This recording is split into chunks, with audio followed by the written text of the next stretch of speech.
Please direct your attention to the right, to the flagpole. I pledge allegiance to the flag of the United States of America and to the republic for which it stands, one nation, under God, indivisible, with liberty and justice for all. Please remain standing for the national anthem led by Logan Smart and our American Sign Language students, Senior Amelia Hall, Sophomore Max Alred, and Junior Sage Sikowski.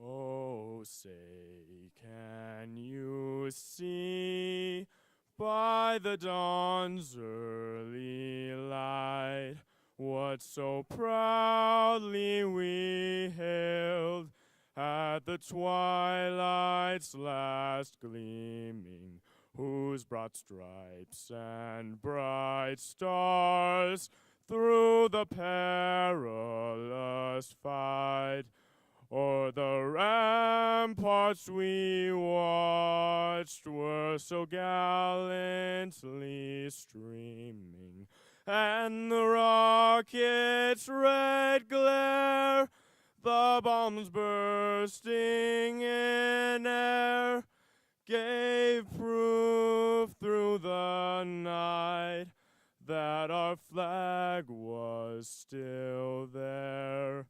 Oh, say does that star-spangled banner yet wave o'er the land of the free and the home of the brave?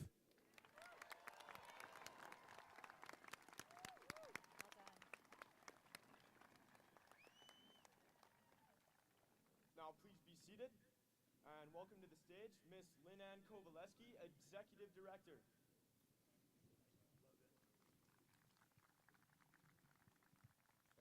Well done. Gentlemen, esteemed guests, faculty, friends, and family. I stand before you today with immense pride and joy as we gather to celebrate and honor the accomplishments of the class of 2024. Welcome to this momentous occasion, and thank you all for joining us. First and foremost, congratulations to each and every one of our graduates. Today marks the culmination of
students, and I'm glad to see so many people that are here to celebrate their outstanding accomplishments. Graduates, you're here at the pinnacle of your public education. To fully appreciate all that you've accomplished, I'd like to take you on a trip down memory lane. Think back to your first day of kindergarten. Seems like a long time ago, doesn't it? Do you remember what it was like? For many of you, the first day of kindergarten was an exciting yet scary time. I'd like to say that you were all excited to learn and something new, meeting new on the playground. Many of you also felt fear and anxiety over being separated from those that you love. The first day of kindergarten is generally filled with tears, often more tears from the parents than from the students.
Accomplishment, but you couldn't have done this alone. Seniors, please take it, look into the crowd behind you. Find the people that are here for you, those who have helped you through this journey. Right? Absolutely. I would like to thank all the parents, grandparents, aunts, uncles, brothers and sisters, family members, and loved ones who are here today to celebrate this great accomplishment. These graduates have worked hard, but they would not be here if they were not here. Thank you for your encouragement, love, and support. They may not have always recognized the assistance, but it has always been appreciated. STEM is an amazing place. One of the characteristics that I love about this school is that we're a K-12 school. Where else can you go in the world can you go to a dance and see an elementary teacher chaperoning? Shout out to the kindergarten teachers. I think they've been there for every dance I've had so far. But where else can you see that? Or where can you go and see a middle school teacher sponsoring a high school club or coaching the team? For us, getting our students to the graduation is a team effort, starting with kindergarten and going all the way through high school. So on behalf of the graduating students, I'd like to thank the dedicated staff of STEM School Highlands Ranch, past and present. Personally, I've never worked with a more professional and dedicated staff. Thanks for always challenging our students and providing them with the tools necessary to be successful. Seniors, congratulations on all that you've accomplished over the past 13 years. You're an amazing group of students, and I'm very proud of each and every one of you. It has been an honor to be your high school director. Thank you.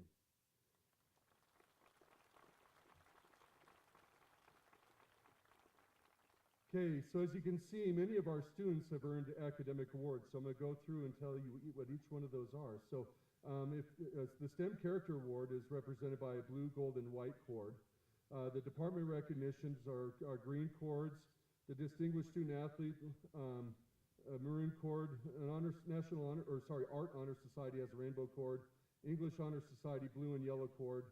French Honor Society blue, white, and red cord. Math Honor Society has the red and gold interwoven cords. The National Honor Society has the gold cord. The Spanish Honor Society has the red and gold cord. The Thespian Honor Society has the pink cord. Student Government has the navy and white cord. The honor students all have a white sash. The STEM scholars all have the gold medallions. And many of our students have earned an associate's degree from Arapahoe Community College. Those that have, they are wearing a purple cord. And our valedictorians and our valedictorian and salutatorian is wearing a gold sash. Okay, so those are our honors. At this time, I would like to go ahead and welcome Hannah Nikolaev to the stage for her salutatorian address. Hannah, come on up.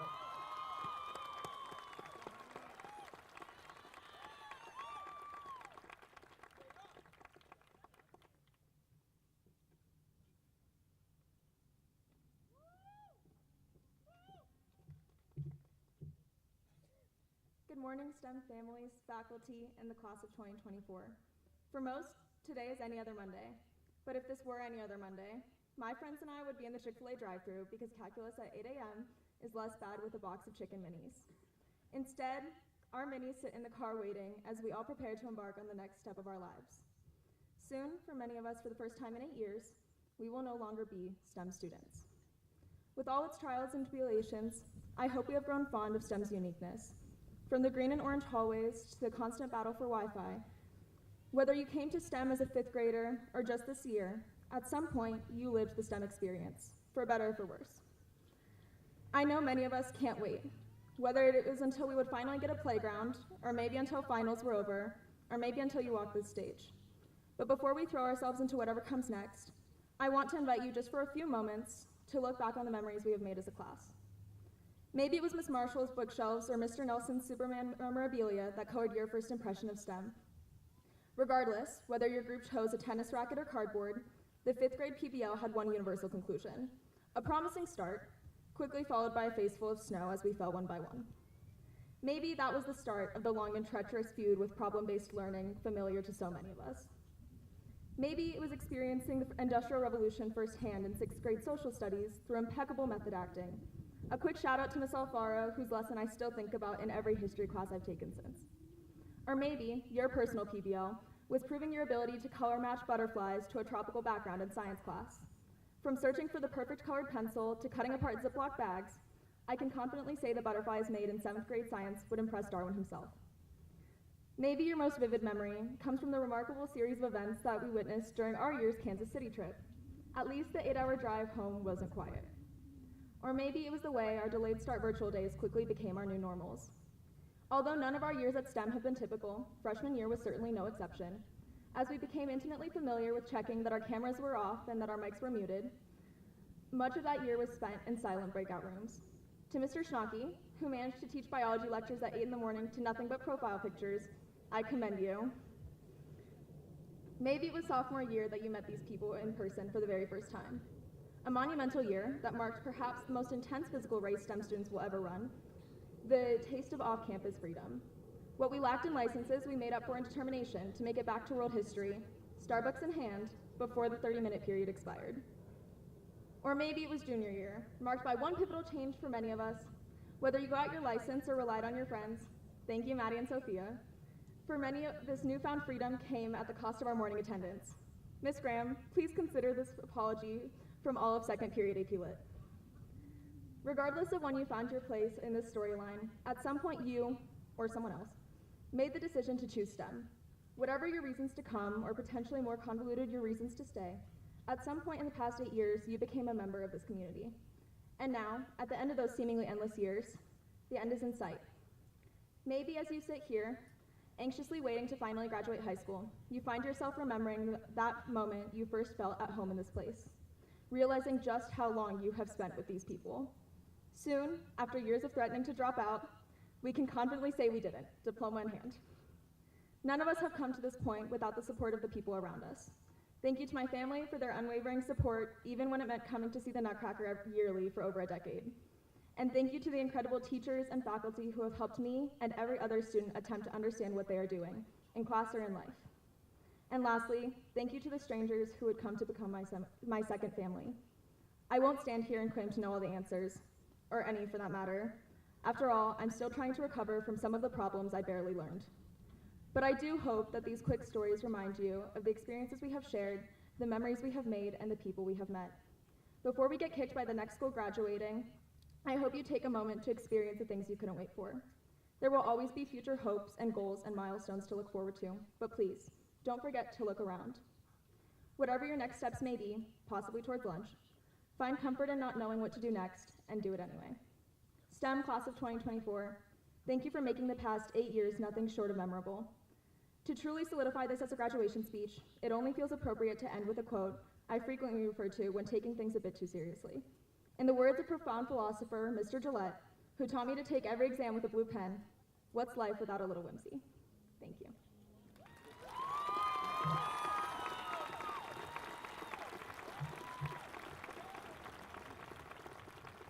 All right, please welcome Joshua Cho to the stage for his valedictorian address. Joshua, come on up.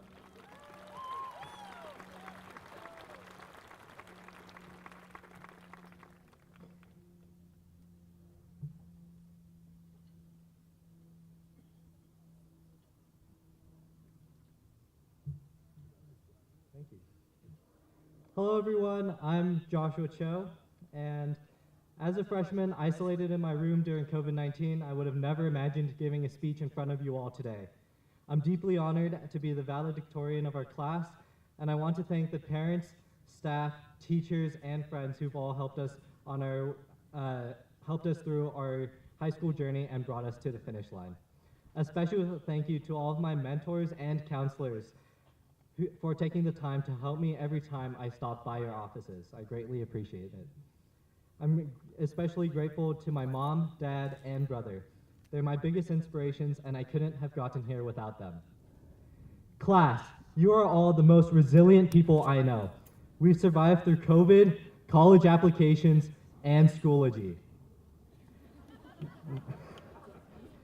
Writing my speech, I've had to reflect on my 8 years at this school.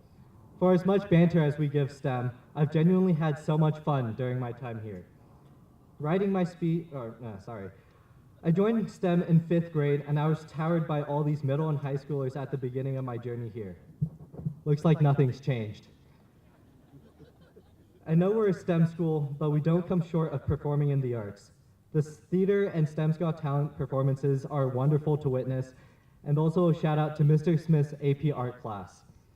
I've come to appreciate the AP Art classroom that brought together a community full of eclectic mavericks, willing to share a part of themselves that were unfiltered experiences, thoughts, and worldviews. I've learned that perfection isn't beauty. The art of creating is what makes things beautiful. Yet, standing here, I reminisce on the events that defined my high school experience. Freshman year, spending 10 hours a day on Minecraft Bed Wars.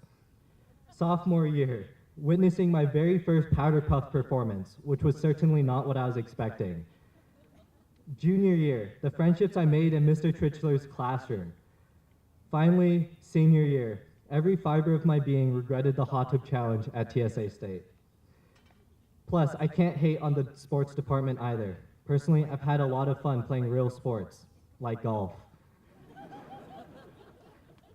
Above all, this class of 2024 has been one of the most talented classes in STEM's history. We've won numerous awards in Best Robotics, TSA, DECA, and much more. We've raised over $10 million in scholarships. Let's not forget that the TSA national president is among us. Yeah. Street poet and philosopher DJ Khaled once said, "Life is roadblocks. Don't let nothing stop you, because we ain't stopping." It's true. I'm sure we've all faced our own obstacles, yet here we all are on top. Class, be yourself and you will be phenomenal. We've all been put on earth to do great things, so soar high and be proud, because you are a Spartan. Congratulations, class of 2024. Thank you.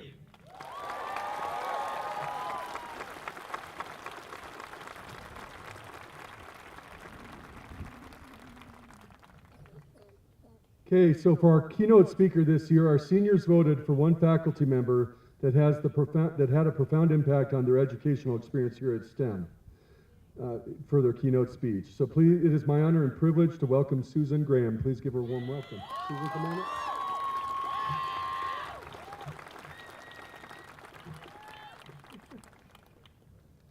Wow, what an honor to stand up here on your day and speak to you. And this is your day. Take the time to breathe that in if you haven't yet. You are finally here. Isn't that amazing? I have a sneaking suspicion that my AP Lang students, after listening to me drone on about audience awareness, rhetorical strategies, and the like all year, put me up to this because they wanted to see how I would fare. Well, as British playwright George Bernard Shaw once wrote, and my dad jokingly ribbed when he found out I was getting my teaching license, "Those who can do, those who can't teach." Thanks, Dad. love you. I like to think, however, that teaching and doing go hand in hand. But when all else fails, there's always ChatGTP, am I right? Which starts a commencement speech this way. Principal, faculty, family, friends, and graduates, today we gather to celebrate a milestone, not just as individuals, but as a collective. A class that has journeyed together through the ups and downs, the challenges and triumphs of high school. It is a day of joy, reflection, and anticipation as we stand on the brink of a new beginning. It forgot and distinguished guests, sorry about that. One of the many telltale signs of an AI-generated paper, by the way, other than its robotic voice and constant use of 3 cliched modifiers, is its lack of originality. Not that anyone at STEM would dare use AI in my classes. But at least it used the Oxford comma. Anyway, let's see if I can't come up with something a little bit better. So far as I know, we only get one chance at life. We only get the chance to interact with a finite number of people. To each of my students, thank you for sharing your chance with me. It's been an honor to be one of those people in your lives. To your parents, thank you for sharing your kids with me for a few hours each day. You've created some amazing humans. One of the reasons I'm so optimistic about the future is because of your kids. Teaching in the 21st century is definitely a wild ride, but they make it worth it. I actually didn't start out wanting to be a teacher, but if you'll indulge me for a few minutes, I'd like to share with you all part of my rather random and circuitous path. Because as John Lennon famously told his son Sean in everyone's favorite graduation quote, life is what happens to you while you're busy making other plans. When I was 7, I wanted to be a veterinarian, which for some reason is the career of choice of everybody under 10. And then in middle school, I wanted to be an astronaut, another perennial favorite. One year for Christmas, my dad bought me a telescope, and we sat it up on our back porch. We found Venus and gazed at the rings of Saturn. I even went to space camp, which wasn't nearly as cool as that 1986 movie where the kids accidentally get shot into space. Seriously, if you haven't seen that one, it's got Kate Capshaw, Leah Thompson, Tom Skerritt. It's hilariously terrible. You should definitely watch it. But I did get to ask the second man to set foot on the moon, Buzz Aldrin, a question on speakerphone. I can't remember what I asked him, but I do remember he was kind and gracious and happy to talk to a bunch of nerdy space kids about walking on the moon. I soon learned, unfortunately, that astronauts have to be kind of short in order to fit in the cockpit, and I was already almost 6 feet tall in 8th grade, so there went that dream, thwarted by NASA's systemic sizeism. And then in high school, I wanted to save the world, thanks to my wonderful environmental science teacher, Mr. Strapoli. He loved the Grateful Dead and would blast them on the school van's tape deck while driving us around central Utah's arid countryside to take water samples, study the soil, and discuss the effects of overgrazing on the Wasatch Valley. I went to an alternative boarding school in central Utah, by the way, which was basically like Harry Potter without the magic, but that's a story for another day. Anyway, Strapoli loved to get us out of the classroom and into the actual environment so we could see firsthand what was going on there. And because of him, I started college as an environmental science major at Northern Arizona University. Well, that didn't go too well. I hated college. I was used to being at a school with 150-ish students, and now there were that many in my biology lecture alone. I was used to having a relationship with my teachers. I was used to them noticing if I showed up for class or not. And I was used to caring deeply about learning. All of that changed. I was bored, my classes confused me, my professors were aloof, and sitting in a lecture hall with hundreds of other science majors intimidated me. And so I stopped going to class and found lots of other ways to occupy my time, which Flagstaff, Arizona had in droves. Again, a story for another day. There was, however, one class I showed up for and actually cared about: advanced composition. My teacher was an English graduate student named Chris. I still remember her name.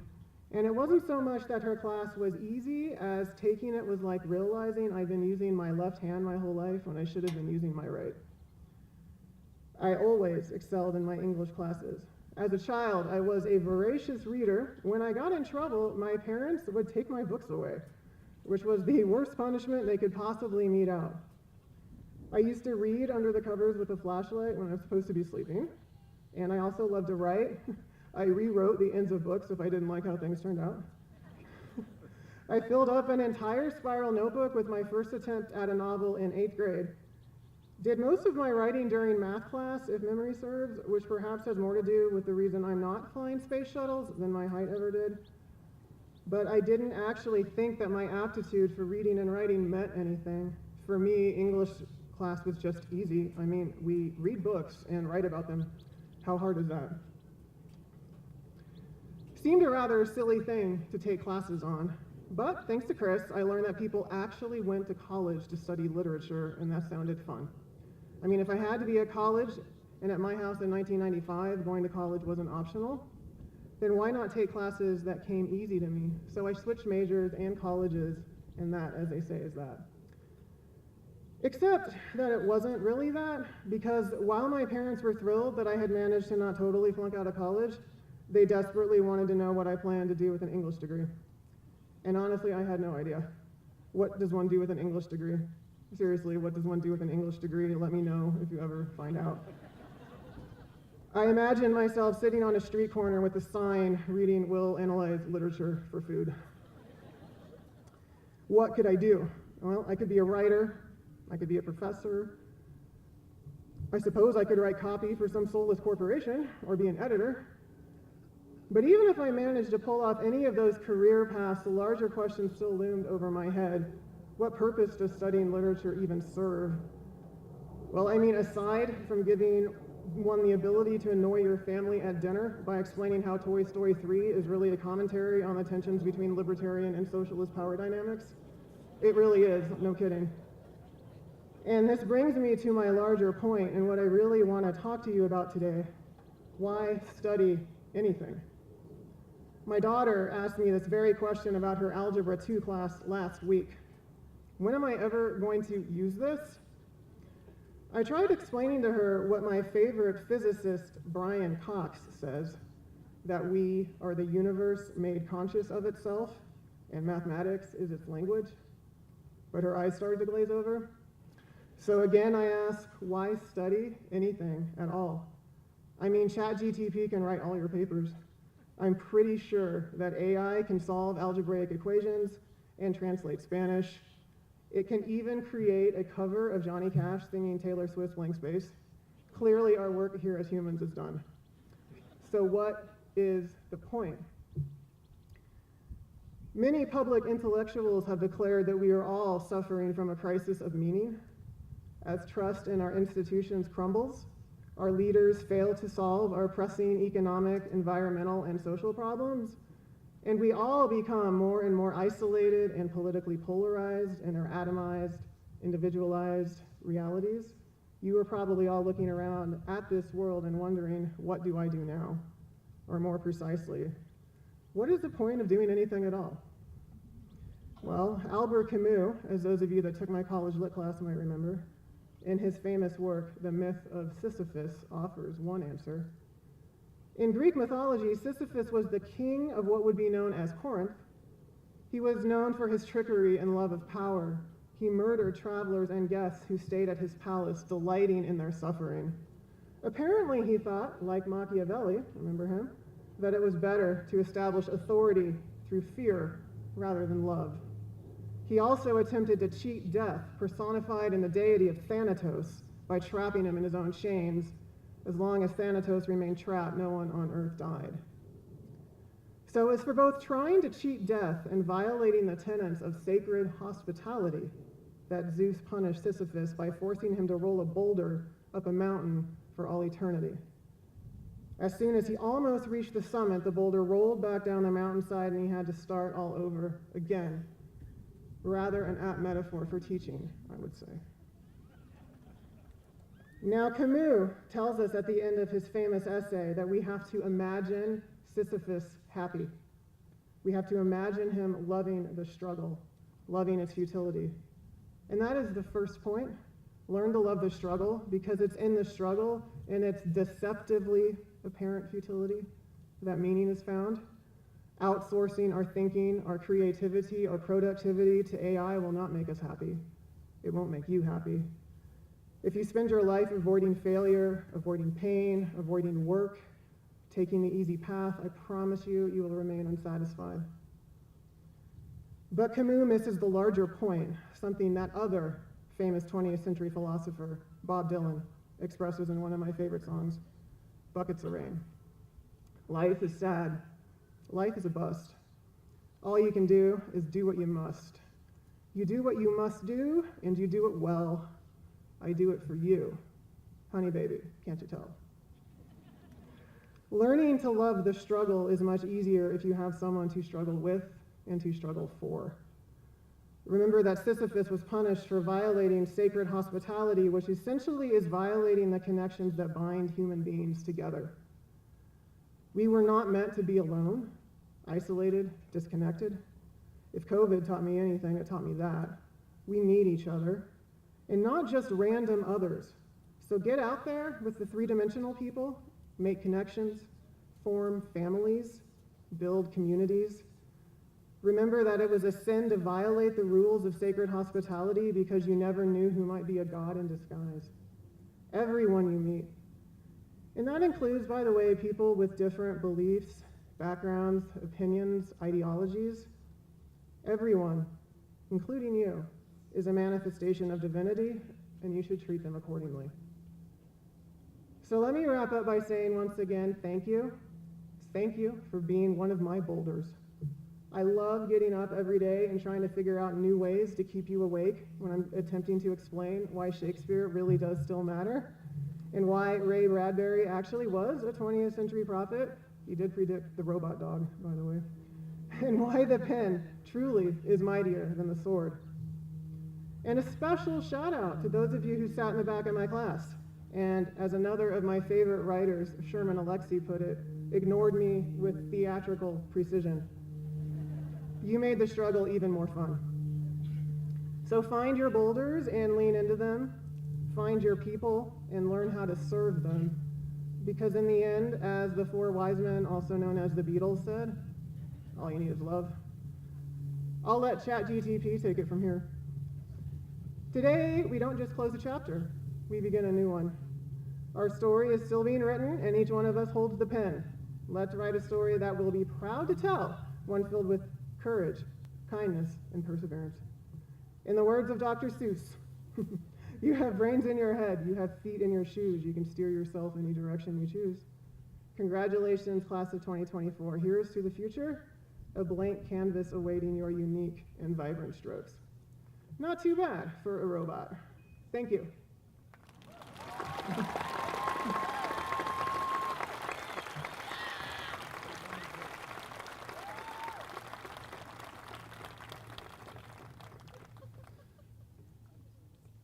All right, you can definitely tell why the students selected Miss Graham. Nice job, Miss Graham, on that speech. Okay, so at this time, it's my opportunity to confer the degrees. So I hereby affirm that each candidate has met the requirements for graduation as determined by STEM School Highlands Ranch, the Douglas County School District, and the state of Colorado, and they are qualified to receive their diplomas. I hereby confirm the recognition of the 2024 graduating class of STEM School Highlands Ranch. Congratulations. We will now prepare each of you to receive your diplomas. Your graduates have asked that you treat this exercise with the utmost respect. Every graduate deserves to hear his or her name announced. Please refrain from using any noisemakers or any other distractors that are not conducive to maintaining the dignity of this event. We ask that you hold your applause and congratulatory cheers until all names have been called out so that the next name can be clearly heard. Your assistants will help provide the very best graduation for each student. So at this time, I would like to go ahead and bring up Todd Nicole. Come on up.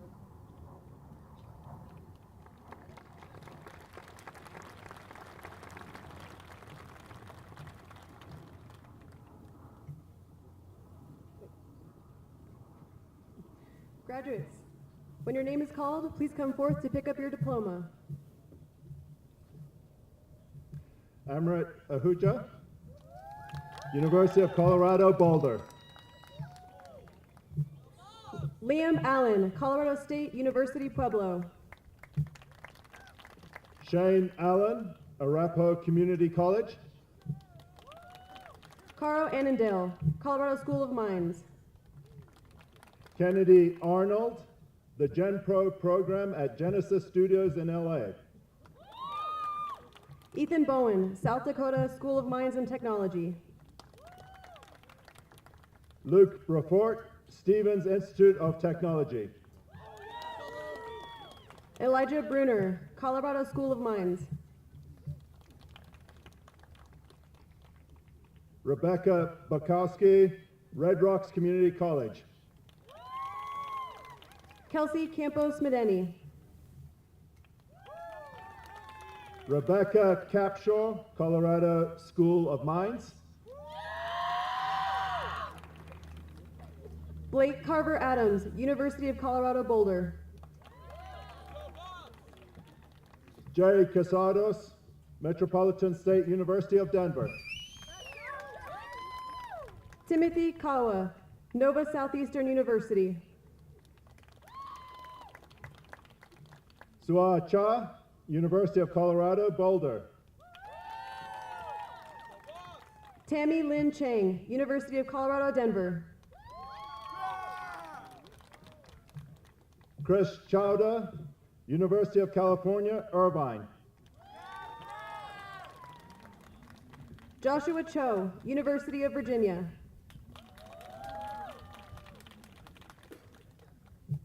Amaya Crump, Colorado State University. Emma Cookson, University of Edinburgh. Ekanara Dasanaika, Colorado School of Mines. Camille Day, Pepperdine University. Luke Denier, University of Oregon. Delaney Dooley, Metropolitan State University of Denver.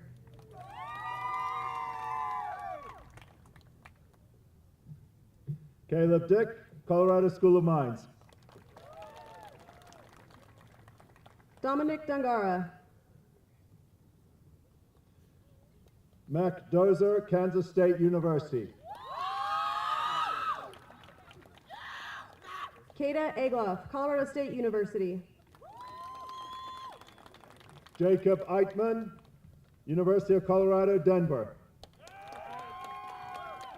Maddie Eidman, Carnegie Mellon University. Reed Elliott, Purdue University. Hunter Engelson, Montana State University. Jen Rosa Gomela Enz, Uppsala University. Nicole Estevez Tosi, Georgia Institute of Technology.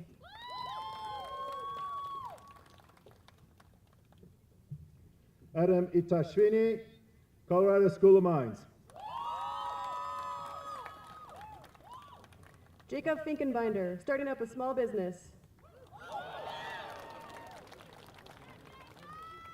Jake Fisher. Ricardo Fogoni Borsa, Colorado State University.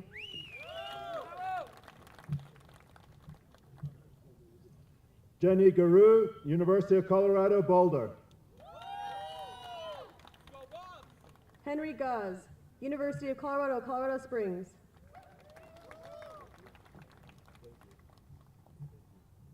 Caleb Good, D, Trade School.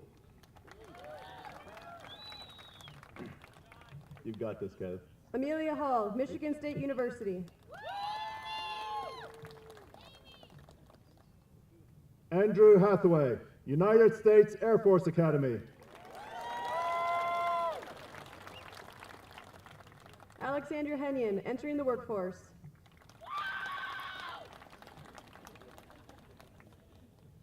Barrett Hood, Urson College.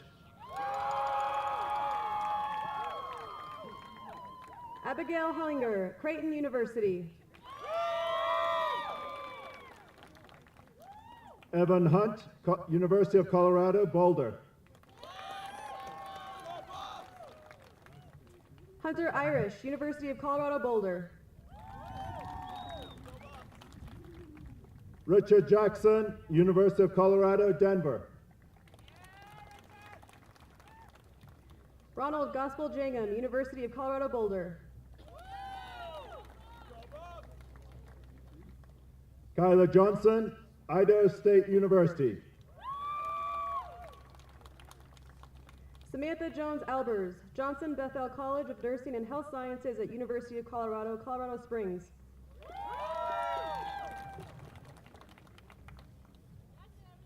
Sina Joseph, University of Colorado, Denver. Nicholas Juba, Colorado State University. Alec Kalijic,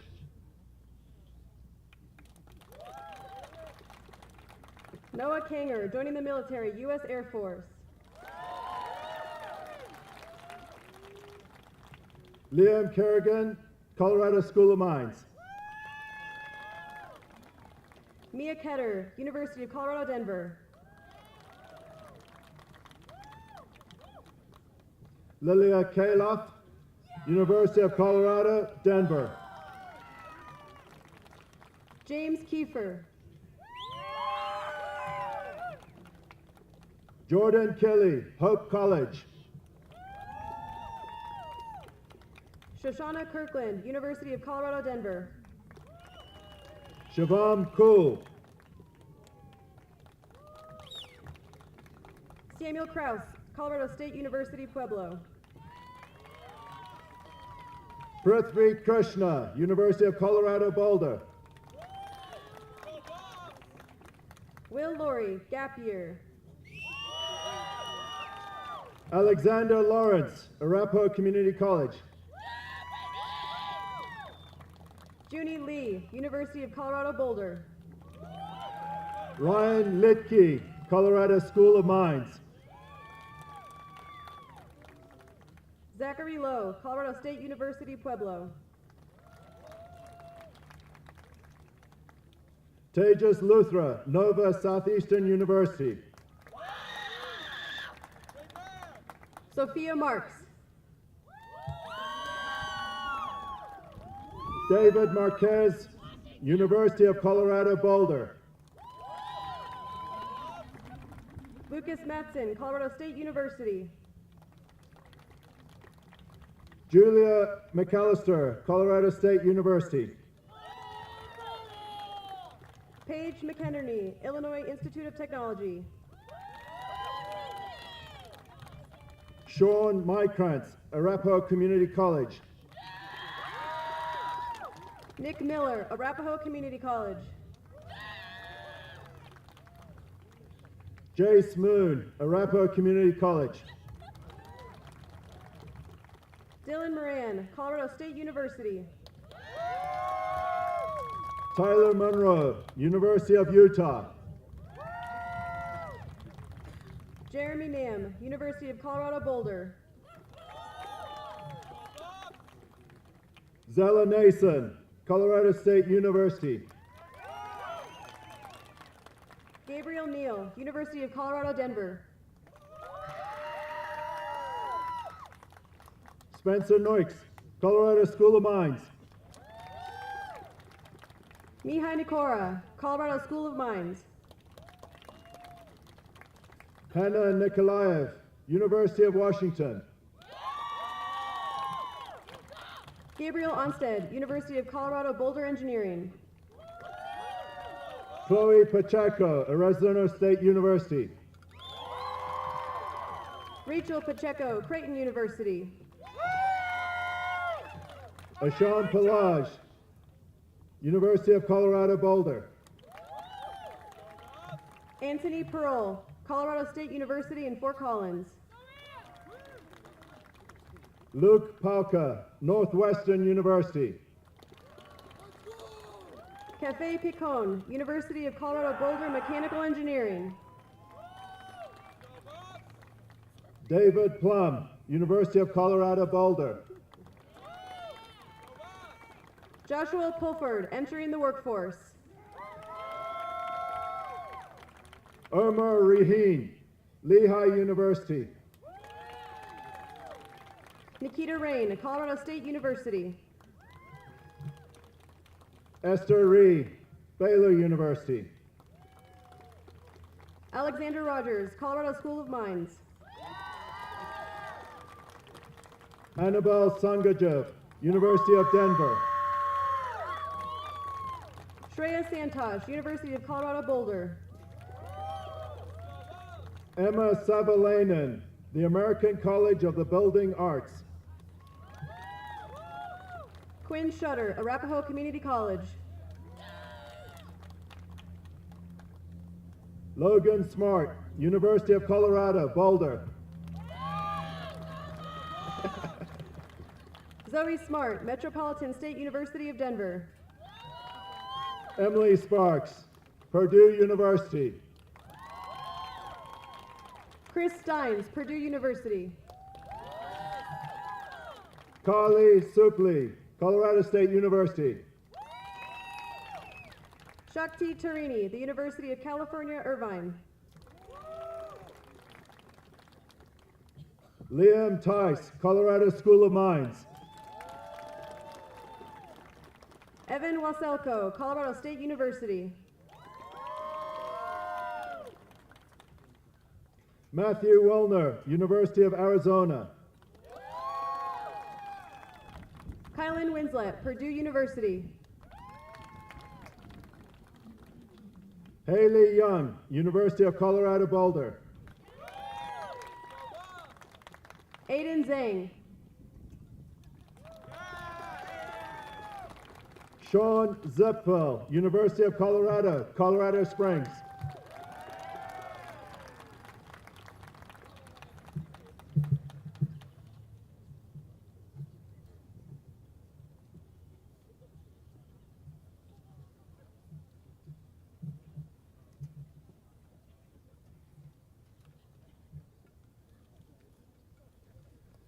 Okay, next, it's my esteemed honor to introduce our student body president, Alex Rogers. Alex, come on up, please.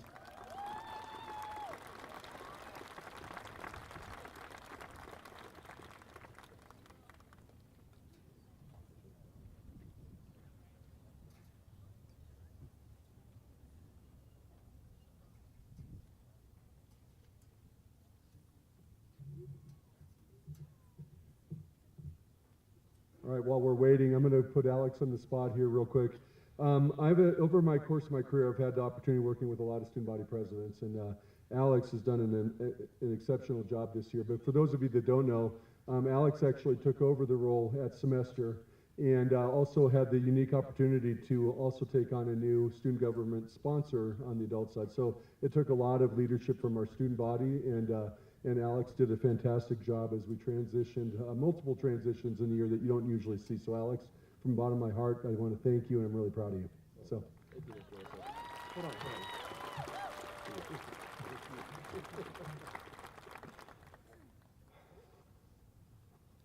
It is with great honor that I stand here today and deliver a speech to those we hold most dear. Family, friends, mentors, coaches, classmates, thank you. It's been a very strange, long, yet simultaneously very abrupt path towards the position I have found myself in today. The responsibility expected of me and the pressure to perform for my peers and their families in a way that should be both entertaining and inspiring. I believe the profound commencement speech maker Nora Ephron said it best when she stated, "I'm very conscious of how easy it is to disappoint on a day like this. If I do, I won't ever live it down. Fortunately for me, I've realized that my life can't fall apart if I never had it together in the first place." Not to toot my own horn, but I do believe I am the perfect representation of our class. I mean, I'm quite smart and intelligent. Most of the time, I don't even understand a single word of what I'm saying. Luckily, I wrote down some words a couple days ago so that I can just read off the sheet. That's a joke about procrastination, if you didn't catch it.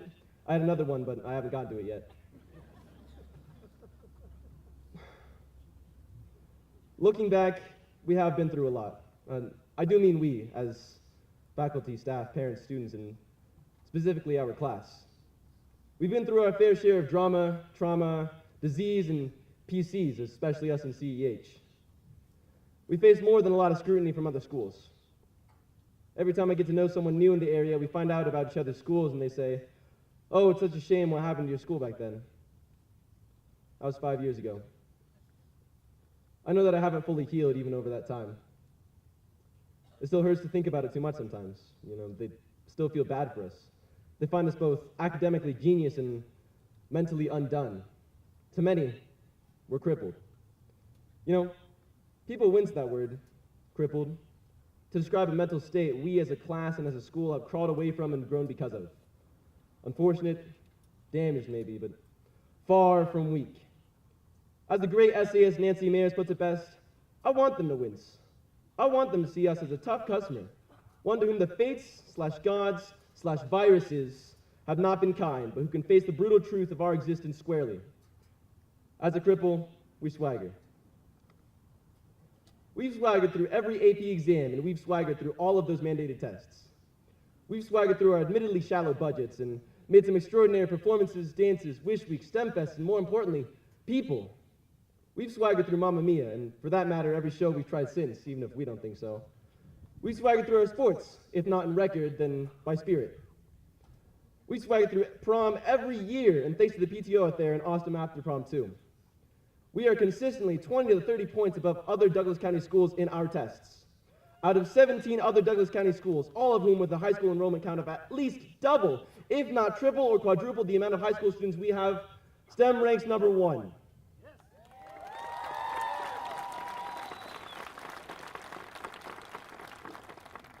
Our very well-rested president once said, "The 21st century is going to be our century.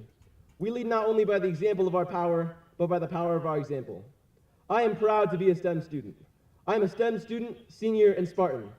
After today, I and many others will proudly display that we were once and will continue to be part of the number 1, the elite, and the best. Thank you.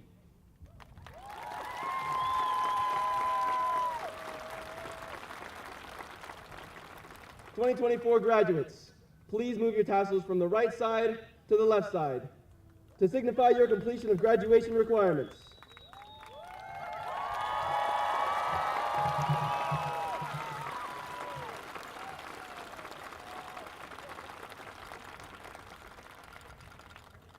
Thank you very much, Alex. And I'd like to take a moment to thank all of our speakers today. I think our students did a fantastic job. And also would like to thank our band for playing the processional, did an amazing work there.